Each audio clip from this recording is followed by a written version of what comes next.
de miracle qui a laissé des traces au bureau enrôlement du parquet général de la cour d'appel de Dakar, la capitale. L'autre information capitale de Libération porte sur un fait, à savoir en fuite. En fuite depuis 2019, Abdoul Ahad Agne, l'archiviste du service des affaires civiles et du SO qui réparait les nationalités. Son réseau a vendu la nationalité sénégalaise au Syrien Ahmed Al-Omsi, inculpé en février 2021 pour activité terroriste présumée. En tout cas, les histoires de trafic des certificats de nationalité en passant par les procès fictifs et l'affaire des passeports diplomatiques sont loin, voire très loin de connaître leur épilogue. La preuve avec Tribune Quotidien, le journal du groupe des médias a en tout cas fait un zoom in sur la mafia des passeports diplomatiques. Pourquoi faire? Pour nous renseigner que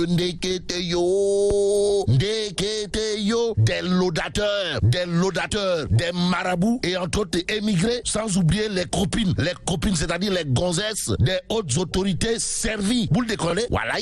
Bon, Tribune Quotidien, sous la plume de Elad Ndiogou Cissé, d'indiquer à ce rythme d'indignation nationale et internationale, pour ne pas dire universel mondial, sur le scandale des passeports diplomatiques. Ne faut-il pas, alors là, pas du tout, les annuler, voire les détruire? C'est l'interrogation de mon confrère de Tribune dans son article. Le journal note, le trafic inventé par la DIC n'est que l'arbre qui cache la forêt, pour ne pas dire la partie visible de l'iceberg d'une mafia grossie dont les actions ne datent pas d'aujourd'hui. Bon, ces trafiquants dont il est question ont terni complètement, pour ne pas dire totalement, l'image de marque du Sénégal. Le Sénégal qui va prendre des mesures drastiques pour mettre un terme une bonne fois pour toutes à ce scandale au regard de ce que nous lui critiquons. Le journal, en tout cas, de nous renseigner vers une procédure d'urgence à l'Assemblée nationale. Et là, ça sent le neferembam.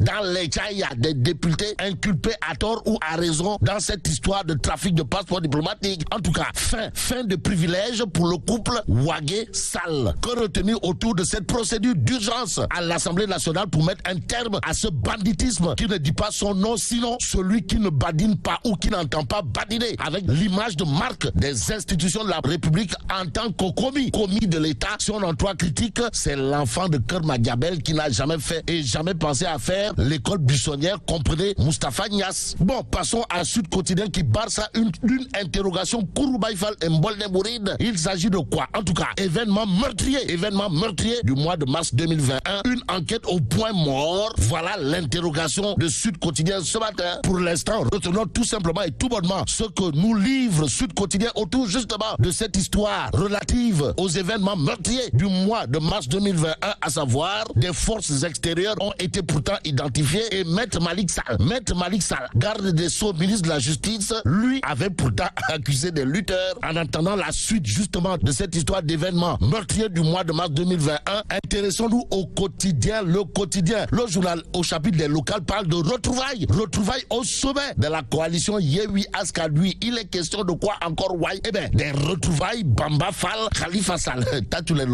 En tout cas, le quotidien parle de retrouvailles, au nom de la Real Politique. Pourquoi Real Politique? Parce que le maire de la Médina veut être réélu, tandis que Khalifa Sall cherche à contrôler encore Dakar. En tout cas, Khalifa Sall et Bamba au menu de l'actualité du quotidien. Le quotidien, disons tout simplement et tout bonnement, l'oreille. C'est ce que semble révéler Source A. En tout cas, le journal piloté par Daouda Thiam, mon confrère, révèle Baragaï. Baragaï rejoint la coalition Yewi Askadui. Y a-t-il lieu de dire Euskei ou Tchei? Pour l'instant, Source A retient et fait retenir un coup dur pour le Parti démocratique sénégalais. Aux Sénégalaises et aux Sénégalais, l'Observateur l'Obs évoque également les locales du 23 juin 2022, histoire d'indiquer le suspense à l'étang des investitures à Benno. En tout cas, la constante Macky Sall, variante, c'est ce que renseigne l'Observateur l'Obs. Le journal de révéler les listes électorales publiées ce jeudi, le contentieux ouvert demain. Et aujourd'hui, 24 heures quotidien titre New Deal, DTS, OCDE, Macky ne sait plus. Alors là, plus du tout,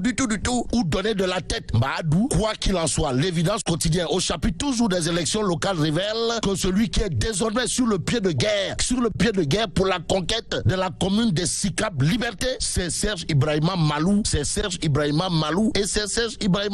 En tout cas, Boy Sicap, comprenez Serge Ibrahima Malou, de dire à haute et intelligible voix dans l'évidence quotidien, certains essaient de donner au chef de l'État de mauvaises informations sur ce qui se passe au niveau de la base, alors que Dara, tous nada. Ça veut dire quoi? Eh bien, ça veut tout simplement et tout bonnement dire, d'après l'évidence quotidienne, que pour Serge Ibrahima Malou, il y aurait des responsables de la mouvance présidentielle du côté des SICAP Liberté qui racontent des balivernes au chef de l'État. Et en l'État, retenons de l'autre information de l'évidence quotidienne, toujours autour des élections locales, cette fois à Ndioum. Et là, retenons tout simplement et tout bonnement, d'après l'évidence quotidienne, la réplique salée, la réplique pimentée ou poivrée des boucliers de Cheikh Oumar Al-Fouti ou Anne ou le Tierno de Ndioum, pour ne pas dire Eliman de Podor, loin de la politique directe d'Ouzlé. Le quotidien piloté par Pape Diogoy Faye de titrer Dakar comme Paris, le rêve oublié Ndeyssan. Le rêve oublié Ndeyssan du président Senghor. En tout cas, retenons d'après Direct News, le Cap Vert est devenu un cap béton, mais Dakar n'est pas encore comme Paris. Restons avec le journal qui parle de coupure d'électricité à Dakar. Et là, il s'agit dans Direct News des explications béton, pour ne pas dire des explications bétonnées de la Sénélec ce matin.